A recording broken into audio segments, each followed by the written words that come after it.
It's great to be in the SEC. Welcome back to another episode of the SEC Recap Podcast. I'm your host, Ben Warren. You can find me on Twitter at SEC Recap. Sorry, I guess X. That's X now, not Twitter. You can find me on X at SEC Recap, at SEC Recap on YouTube. However you're listening to me, to this podcast, whether you're on Apple, Google, Amazon, Spotify, wherever you prefer to chug your pet podcast, come on over to YouTube. Join us over here, having a lot of fun. You can follow along with graphics and videos and all the stuff I pull up on screen to help us get through each episode. But all that stuff will be linked in the show description. We are coming up on week 11. We got 3 more weekends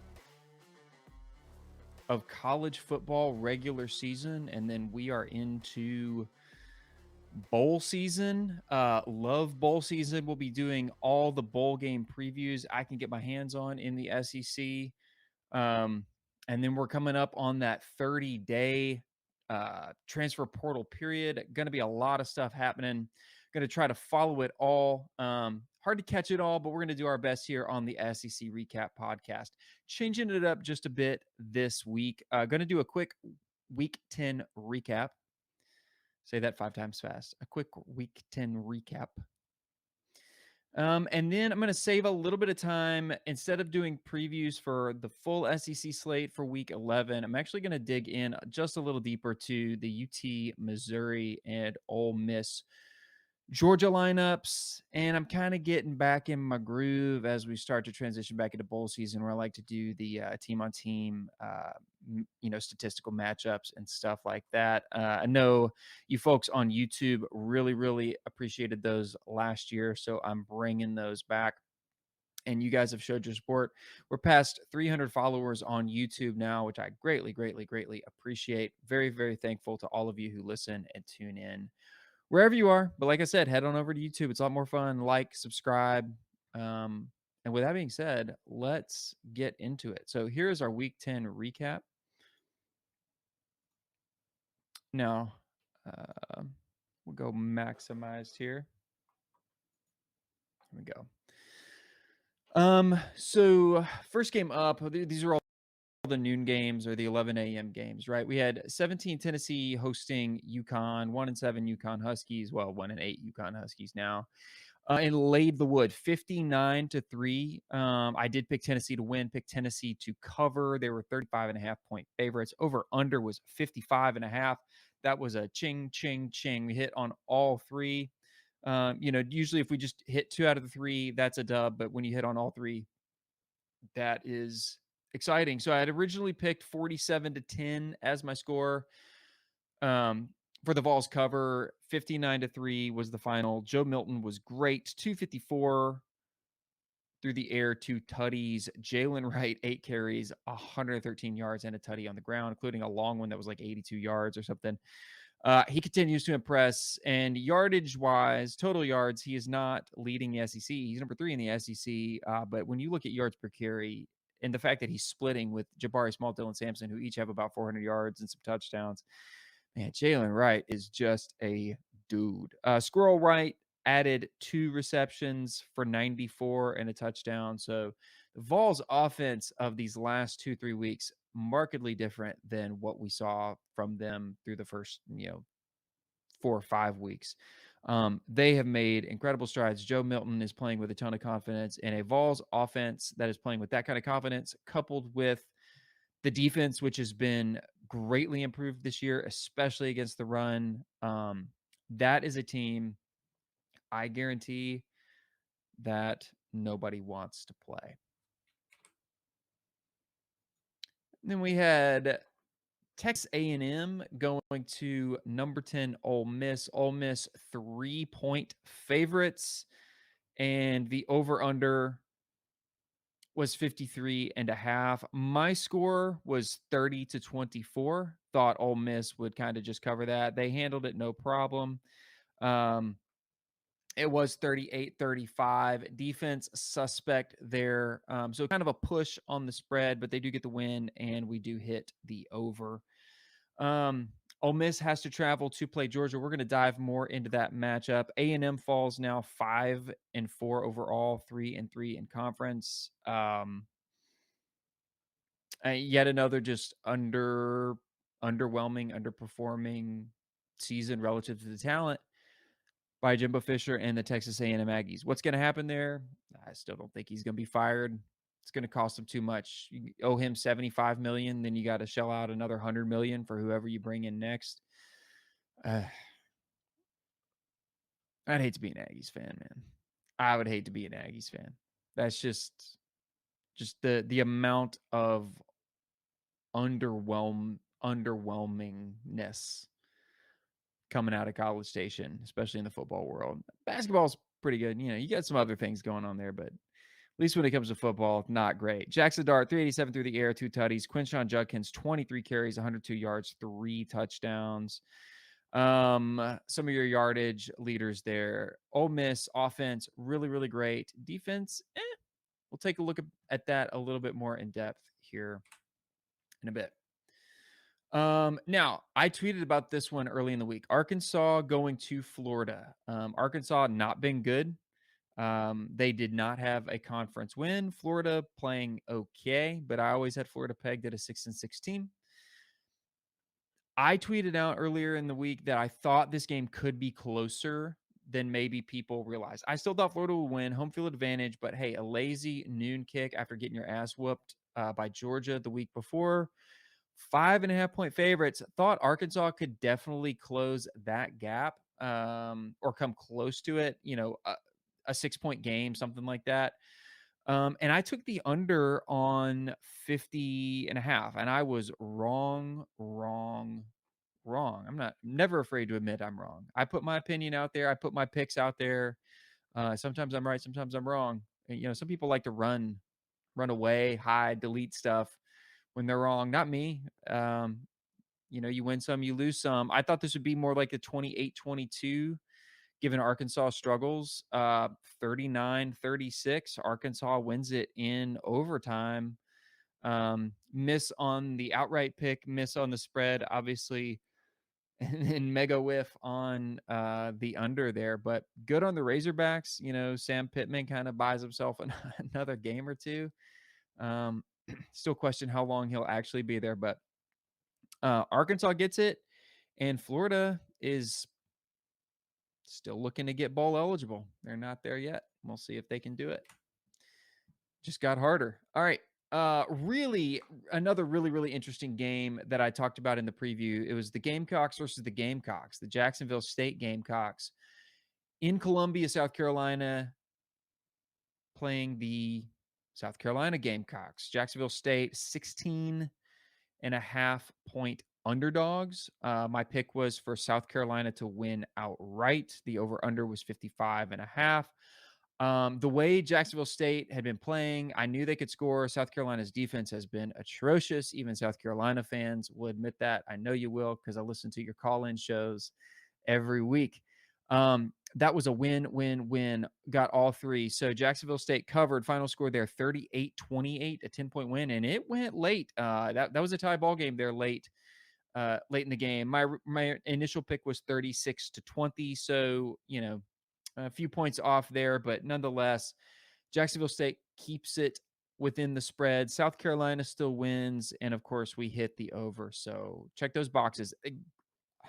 I know people were ragging on Beamer for, you know, doing the whole like our guys are going to celebrate that win, and I get it. It comes across a little defensive. That's always kind of how he comes across in his pressers. Just a little, just like a mild slimy level of defensive, for lack of a better term. But I do think he kind of had a valid point, man. Like they've been through a rough stretch, and so you do have to celebrate a win. Wins don't come easy in football ever, especially not in the SEC. Now, this is a team that you should have handled no problem. They didn't exactly do that. So I get the criticism for the, you know, the find some joy and we're going to celebrate, you know, because we earned it. I get that. Have your fun. It is a win, but, you know, you got to be a little bit better than that. So I'm on the fence. I'm on the fence about how to feel. I never really cared for Beamer's pressers. I've been openly critical and public about that here on this podcast about, you know, the things he says and the way he handles the media. Just, it never quite feels as professional as it should, but he also kind of had a point. Yeah, you do have to celebrate a win, especially when you've been through a rough stretch like they've been to. So good on them. They still have to play Kentucky. They still have Vanderbilt. I think they got Vanderbilt this weekend, and then they got Clemson. Kentucky, you know, I don't think they're beating Kentucky. Vanderbilt's definitely winnable. That would get them to 4. And Clemson just laid it to Notre Dame. Thought Clemson was looking more and more beatable each week. Still think win out percentage for the Gamecocks here very low. Just about a 13-14% chance to win out. So don't think they're going to do it, but hey, they did win a game that they had to win, and in this sport that counts for something. All right, game of the weekend. That was number 12 Mizzou at number 2 Georgia, the two-time defending national champ there, 15.5-point favorites at home in Athens, over under of 55.5. I did think Georgia would cover just based on, kind of how they played Kentucky at home, the way they handled Florida the way, the week before. We're going to dive into some stats with Mizzou. I think people are a little hasty to kind of hang a banner about, they play Georgia closer than anybody past 2 years. So, that they're next up to be champions. I pump the brakes on that. We'll look at some stats here that kind of illustrate that Mizzou's still in the good, not great category. But Georgia is also defensively kind of in the good, not great category. This is not the same Georgia defense we've seen. So Mizzou able to take advantage and had a chance to be in that game late. They weren't. I thought this one would be 38-20. It ends up being a 9-point game, 30-21. So I was pretty bang on with Mizzou's points there. Georgia's just not quite able to cash in that late touchdown that would get them to like that 36-37 point range that they kind of needed for the cover there, but no big deal. Dogs still win by 2 scores.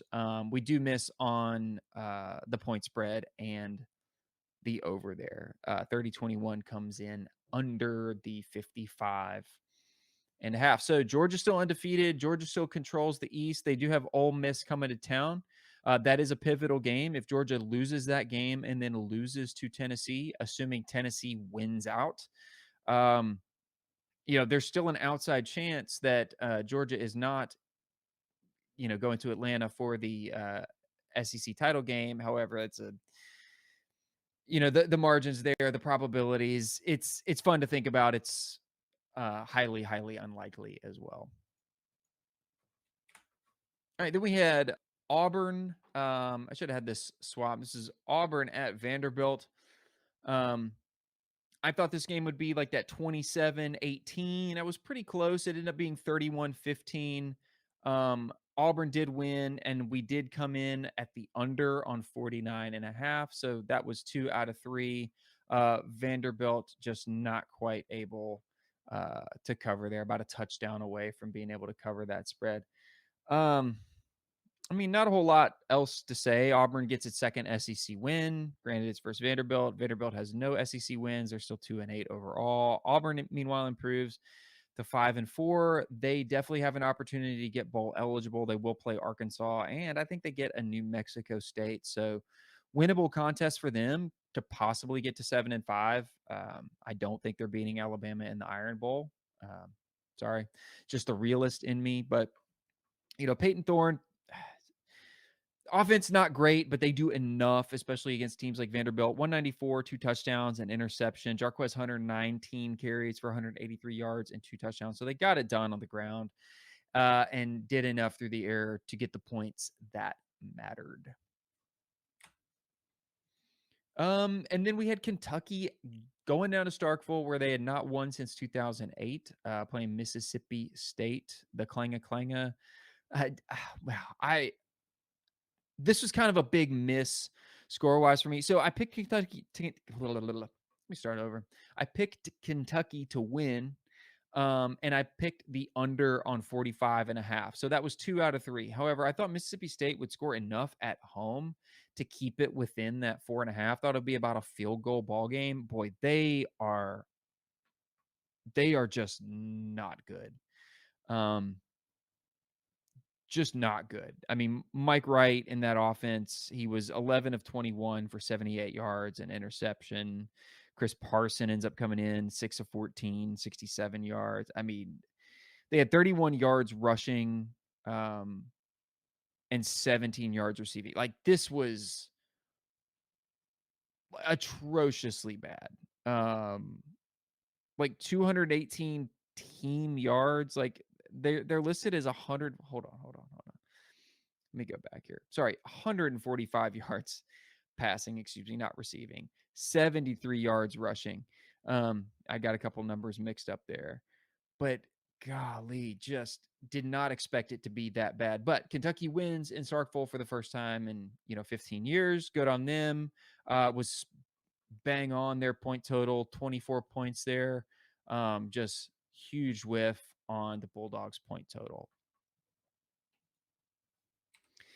And we'll move on to the biggest piece of crow that I got to eat publicly on Twitter and on this podcast. My big time upset pick was LSU winning a stunner in Tuscaloosa. And it looked like a ball game. It really did look like a ball game until Jaden Daniels got hurt. Now, LSU couldn't stop anything Bama was doing. I just thought, when the consensus shifts to one side of the boat and the consensus was, Alabama's going to destroy LSU in Tuscaloosa. Now that's the logical pick, and that's probably the direction I should have gone. But I'm just a little bit of a contrarian when everybody shifts to that side. I like to kind of step on the other side just to add some counterweight in the off chance that the majority is wrong. The majority in this case was not wrong. The minority was wrong. That minority was me. I was big time wrong. I was really close to the point total, just not the right direction. So my original pick was 40-24. Alabama ends up winning at 42-28.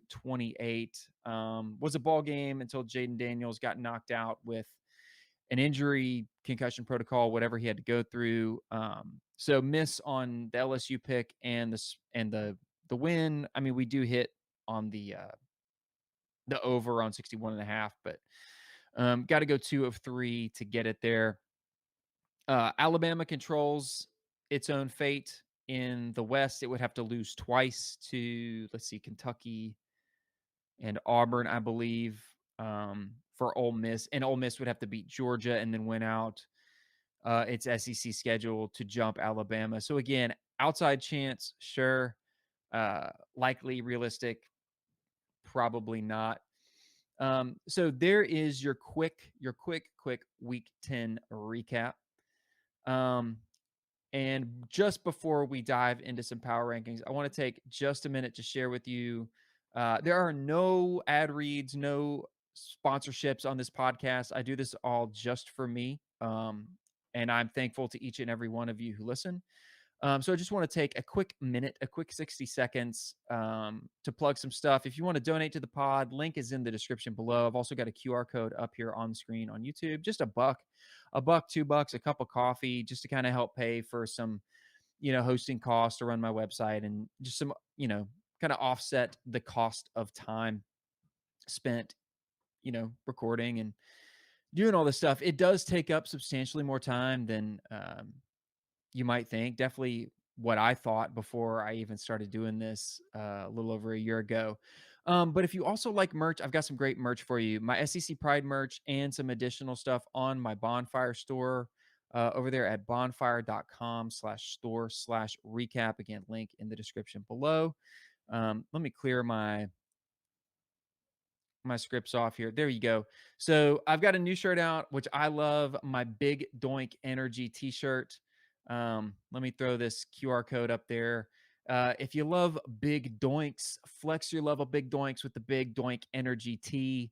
Comes in a variety of colors, long sleeve, short sleeve. I've also got my Tennessee Beer Barrel Champs, my Beer Barrel apparel up there, and my Michigan FSI football sideline investigator. Thank you to those of you who have bought one of those. I love it. But if you're a Vandy fan, A&M fan, Tennessee fan, Carolina fan, Mizzou fan, Ole Miss fan, whatever you are, I've got stuff on here for you. in your school colors, outline of the state, school name, mascot, in the location of the school. It looks great. The hoodies are awesome. Got some great feedback on the hoodies. Say they're soft, they're super comfortable. Everything fits, looks, and feels great. So head on over there, bonfire.com/store/SEC recap, and check out that SEC Pride merch. It just helps me out a little bit, and I'm greatly, greatly appreciative.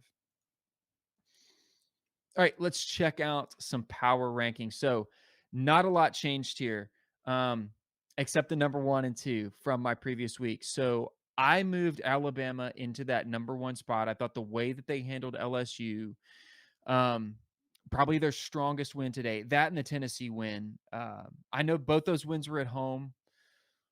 I don't know that they have like a marquee road win, but just the way they handled getting punched in the mouth against Tennessee, coming back and controlling the second half, and then once Jaden Daniels was out of the ball game, they took the bull by the horns there. They just look good. I mean, they look like late season Alabama, exactly how you'd expect them to look. I think neutral site, you line them up with Georgia right now. Georgia's not winning that football game. And if you're a Bulldogs fan and you hate hearing that, sorry. I know Bulldogs fans are like the most touchy people on social media right now. How dare you disrespect the dogs? I bet I don't care. Like, I've watched both teams play every single weekend. I'm telling you, you line both of those teams up on a neutral field. Alabama's winning that football game 9 times out of 10. So, um, Alabama 1, Georgia 2. I put Ole Miss at number 3. I think they're clear-cut number 3. That defense is still suspect, but they score enough points and they do enough creative stuff offensively to really give any team fits. I think they might give Georgia some fits. Um, game game could be closer. I don't think they're going to stop Georgia, but I think Lane Kiffin is going to have some creative stuff. Definitely don't want to be wrong on that. Um, and then behind Ole Miss, I got Tennessee, who is ahead of Missouri at number 5. Now, I know Mizzou fans are probably not going to like that either, but when we dive into the offensive and defense, or Atlanta or New Orleans, who's winning that game? I'm taking Tennessee over Missouri by the numbers. Okay. So we'll dive into those. I do have LSU behind Missouri. Again, this is week 10 to week 11 power rankings. LSU absolutely decimated.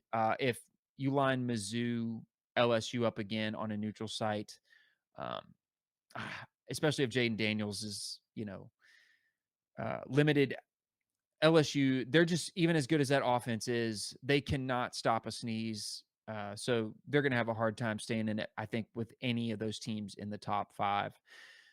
Now, behind LSU, like that middle 4, it's really a pick 'em. Okay, so number 7, I got A&M. Number 8, I got Auburn. 9, Kentucky. 10, Arkansas. 11, Florida. Right? Any of those teams could beat any of the other teams on just about any given day. Probably on a neutral site, these are coin flips, right? So A&M, just kind of based on the strength of that roster, I think belongs in the 7 spot, definitely above Auburn, um, definitely above Kentucky, just based on what I've seen from Kentucky. These are all your 5 and 4, 6 and 3. I know Auburn's now like at that 5 and 4 mark. Um, Arkansas just beat Florida this past weekend in Gainesville. So, yeah, I feel comfortable picking them on a neutral site. And then in the back half, it's South Carolina, Mississippi State, Vanderbilt at 12, 13, 14. And honestly, you might convince me that Vandy could beat Mississippi State. Like, Mississippi State just looked inept this weekend. Like, I think if you stack them up with Vanderbilt, I think Vanderbilt scored points and Mississippi State ain't doing much of nothing. South Carolina's got big problems defensively. They're decimated offensively. Some of their best players offensively, are struggling to get going, just struggling to convert yardage into points. So there's your back 3. It's a coin flip in the middle, and I think your top 5, top 6 are pretty solid. If you have arguments or you think differently, drop a comment, tweet at me. That's totally fine. Just be decent about it. for some reason, people get on the internet and they have to start. If somebody says something that you don't agree with, you just got to start name calling and the whole 9 yards. Like you can have a different opinion. I have different opinions. It's never personal with anybody. I don't think other people are idiots. I just disagree with what they say. So anyway, if you disagree, that's fine. Let me know. If you agree, let me know. And with that being said, let's dig right into this UT Missouri game. We're going to start just by jumping right into the numbers here. Offensively, okay, the narrative to this point, at least through the last 3-week stretch or so, has been how elite Mizzou's offense have been. Now, I'm kind of paraphrasing, right? But Cody Schrader's the number one running back in the SEC in terms of yards. Sure. Other teams split yardage between running backs. Always something to keep in mind. Okay. But Brady Cook, Luther Burden, that Mizzou's offense are just elite. They could score on anybody. They're dangerous. Well, here's what the numbers say, okay? Mizzou has the number 36 scoring offense. So that's in terms of points per game. Now, we're going to look at passing, rushing, and total yardage as well. If you're here with me on YouTube, you got it right in front of you. So again, if you're listening in audio form, I encourage you to head on over here to YouTube, like, subscribe, smash that thumbs up button, share with your friends and fam. Mizzou has the number 36 scoring offense. Tennessee, the number 23 offense. Now, first 4 or 5 weeks of the season, nobody was really thinking of Tennessee as having an elite offense. Certainly weren't, the conversation didn't look like a top 25, top 30 offense. Mizzou's putting up 32.4 points per game. Tennessee's averaging 34.8 points per game. Now, a lot of people say, well, yeah, that's a little skewed because Tennessee just put up 59 on UConn. Well, yeah, that's a part of it. Points per game is points per game. I get that game pads that stat a little bit, but Mizzou could have padded their stats against South Dakota. They didn't. They could have padded it against MTSU. They didn't. They could have padded it against Memphis or Vanderbilt. They didn't. Right? They're scoring in the mid 30s in those games. You scored 35 against South Dakota, 23 against MTSU, 34 against Memphis. It's not bad. But those were opportunities where you could have scored more and didn't. So by the numbers, scoring offense, Tennessee's better. Tennessee is a better scoring offense statistically than Mizzou. I'm going to say it one more time. Tennessee statistically has a better scoring offense than Mizzou. Okay, let's move on to passing offense. This is where Mizzou has an advantage. Mizzou has the number 23 passing offense. Tennessee has the number 59 passing offense. Okay. Mizzou averages 285 yards a game. They have 18 passing touchdowns on the season. By contrast, Tennessee averages 239 passing yards per game. They have 16 passing touchdowns on the season. So advantage Mizzou the passing game. All right, let's look at the rushing game. Tennessee has the number three, 1, 2, 3 rushing offense in the country. Okay. Cody Schrader might be the best running back in the SEC in terms of total yards. But when you look at rushing offenses as a whole, it's not even close. Tennessee, number 3 rushing offense in the country. Mizzou, number 78. Not even top 50, not even top half of the country, okay? Tennessee averages 228 rushing yards per game, 17 rushing touchdowns on the season, and they've done that against elite rushing defenses. Alabama, Texas A&M, who still might have the best rushing defense in the SEC, one of the best rushing defenses in the country, okay? 228 rushing yards per game. Tennessee can run on anyone. They've proven it, okay?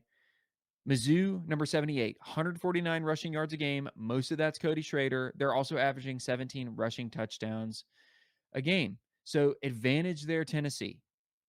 So in terms of total yardage, Tennessee has the number 13 offense. Mizzou is 36. Tennessee averaging 466 yards a game. Mizzou averaging 434 yards a game. Let's flip it on over and check out the defense. Again, if you're watching here on YouTube, you're going to see the discrepancy right away. Tennessee's got a top 25 defense as well as offense. Number 21 overall defensively. Mizzou, number 54 defensively. That's about where they shook out last year in their 6-6 or 6-7 season. Okay. So statistically, by the numbers, not much has changed for Mizzou defensively. Definitely not what we would call an elite defense by any stretch. Okay. Tennessee allowing just 18.4 points per game. Mizzou allowing 24 points per game.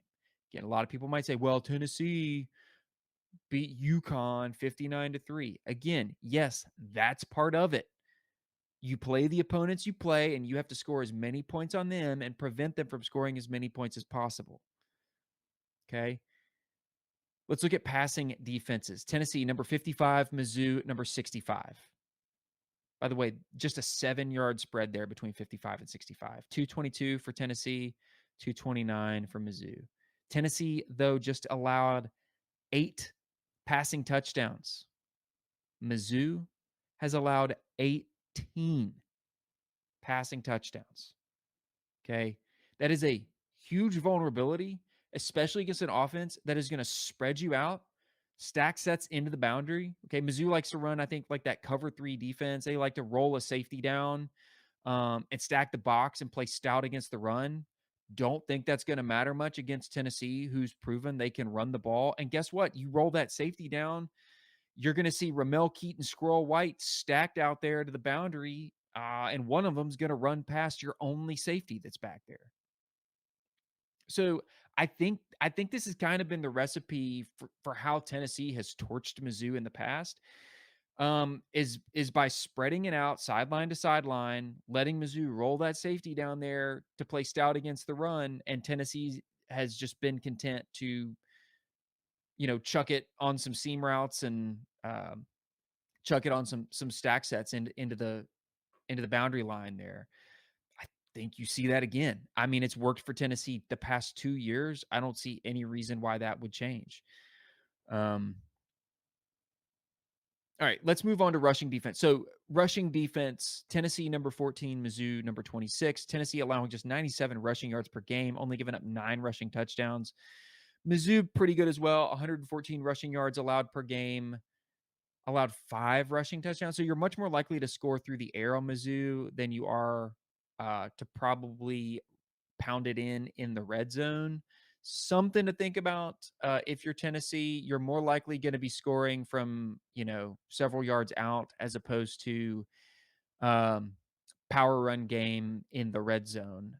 But then in terms of total yardage, Tennessee number 21, Mizzou number 42. 319 yards allowed for Tennessee, 343 allowed for Mizzou. Now, I also like to include turnover margin.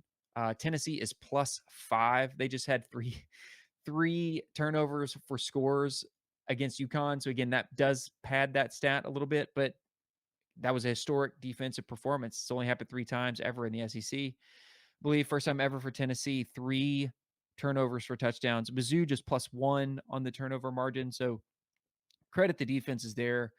I think both of these teams would need to cause some destruction, some havoc, and create some turnovers to kind of swing this game.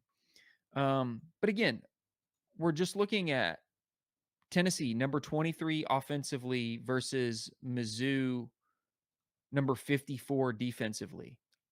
I like that matchup. Okay. We're looking at Mizzou, number 36 offensively versus Tennessee, number 21 defensively. Again, that advantage, I think, strongly favors Tennessee, especially when it comes to run defense. Tennessee has a great run defense. They limited Ray Davis to 40-something yards on the road against Kentucky. Like, we kind of know how both these teams are going to play. Now, ESPN really, really likes Tennessee. That FPI heavily favors Tennessee in this game. Vegas, not so much. It's really more of a pick 'em. I think it opened in favor of Mizzou. It quickly swung to Tennessee -1. So flip a coin. I haven't put out an official pick yet. I'll put out all my picks probably Friday or Saturday morning. I won't do a separate pod. I'll just do a graphic and post it on Twitter. But the over under here is 58.5. So let's do some quick math. So 58.5 divided by 2, that's 29.25. So Vegas is basically thinking that this is like a 30-28 type game. I definitely think it could be, but I think if Tennessee gets to 30, they're going over 30. I don't think Mizzou's defense is good enough. I think Tennessee would have to beat themselves in this game to be held to under 30. Would not be surprised to see Tennessee get to the high 30s, maybe even low 40s. I'm thinking this one could be Vols 38, Missouri 28, or like a 42-30, 42-28, something in that range. I think Tennessee ends up winning this comfortably. If you just look at the past 2 years where they've hung 60 plus on Mizzou, and Mizzou's consistently scored in that 24 range against Tennessee. Until proven otherwise, I'm just inclined to feel the same way this year. Give me the Vols unofficially 40-28. Okay. That'll be my pick. Let's move on. Look at the last game here. This is Ole Miss, Georgia. And we'll start once again with the offense. So, really close here in terms of offense. I like this. This is going to make it exciting. Ole Miss, number 14 scoring offense. Georgia, number 10 scoring offense. Ole Miss with 38.8 points per game. Georgia with 39.3 points per game. The biggest differences are going to come in their pass versus run. Georgia does have the number 6 passing offense, which is crazy. You don't think about that, but they do. 325 yards a game through the air, 18 passing touchdowns. Meanwhile, Ole Miss 298 through the air, 18 passing touchdowns on the season as well. That's good for 14. Then on the ground, this is where you see the biggest drop off for Georgia, number 47. Okay, 168 rushing yards per game, 23 rushing touchdowns total. Compare that to Ole Miss, who's putting up 181 on the ground and averaged or totaled 24 rushing touchdowns on the year. That's good for number 35. And in terms of total yardage, they're really, close again. Ole Miss number 12, 479 total yards a game. Georgia number 6, 493 total yards a game. So two really, really good passing offenses. Slight edge to Ole Miss in the ground game, especially with Quinshawn Judkins. But really, really balanced here, balanced offensive attacks here. Georgia having the biggest discrepancy between its run and pass. Over on the defensive side of that ball game, this is where you see the largest discrepancy between these two teams. Georgia, number 6 defense in terms of scoring defense. Ole Miss, number 45. And here's where I think you see that Georgia offense really swing the game in Georgia's favor versus this Ole Miss defense. So Georgia allowing just 15.4 points per game, Ole Miss giving up 22.9. On the ground, through the air, Georgia coming in at number 19, 182 allowed through the air, 11 passing touchdowns, compared to Ole Miss, who's at 64. So Ole Miss is really kind of in the middle of the road. They're middle of the pack in the country in FBS. In terms of passing defense, 228 allowed through the air and given up 12 passing touchdowns total on the season. And same on the ground here. Rushing defense, Georgia number 16 in the country, just 100 yards allowed on the ground, 7 rushing touchdowns given up through the season, versus Ole Miss, who's allowing 137 and given up 13 rushing touchdowns, or rushing tutties, as I like to call them. Just good enough for 55. So total yardage, Ole Miss coming in at number 61 in the country. Again, right there in the middle of the road, 365 yards allowed versus the Georgia Bulldogs, who were just allowing 282. Yards per game, good for number 9 in the country. Turnover margin, Georgia +2, Ole Miss +8. That is something to watch out for from this Ole Miss defense. So they give up a lot of yards. They've given up a fair amount of points, but they have created a lot of turnovers. So that will be interesting to see if they can swing this game back in their favor. But when it comes to just the outright matchup, this is what I keep coming back to.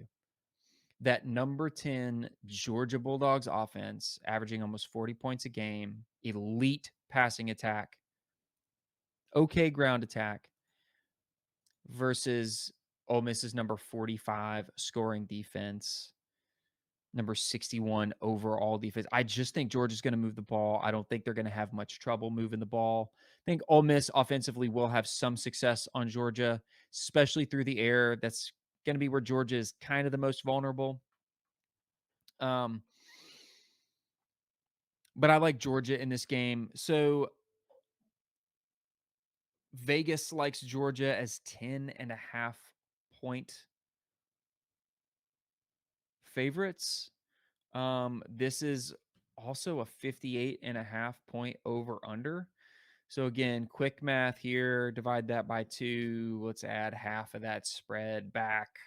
This is a really crude way to do it, guys, but so Vegas is kind of feeling like a 34-24 type ball game. Maybe 35-24, something in that range. So Ole Miss good for 3 touchdowns and a field goal. Georgia probably pretty good for 4 or 5 touchdowns. They may not have to kick much at all. And I'm inclined to agree with that. I think that's a good pick. I don't know if I thought Georgia would cover the 15.5 against Missouri. I think Ole Miss is a better offense than Missouri. You can't judge one game by another, but I'm inclined to think that Ole Miss could keep it closer than that 10.5. So I might say, again, unofficial prediction, give me Georgia like 34, Ole Miss, we'll say 26, maybe they have to kick a few field goals or miss an extra point. Something weird happens. I don't know. But it keeps it within that 10, but still kind of like slightly wider than a 1-score ball game, perhaps. So there you have it, guys. That's going to do it for this episode. Like I said, I'll put out all my picks for the SEC slate on Friday or Saturday. Don't forget, follow me on Twitter at SEC Recap. Head on over to YouTube. I'm at SEC Recap there as well. Check out my Bonfire store, bonfire.com/store/SEC Recap. Find you some awesome SEC Pride merch for your favorite team, or check out my other merch, like my featured Big Doink Energy tees over there. Super excited for this weekend. Got some great games that could decide the East and West, or at least lock up the East and West. Ole Miss at Georgia, Tennessee at Mizzou. I've kind of run it down, told you what I think. Let me know in the comments what you think. Hit me up on Twitter as well. I'm excited to follow along with these. Stay tuned for my picks this weekend. Guys, have a great week. Have a great weekend. And I'll be here to recap it all with you next week on the SEC.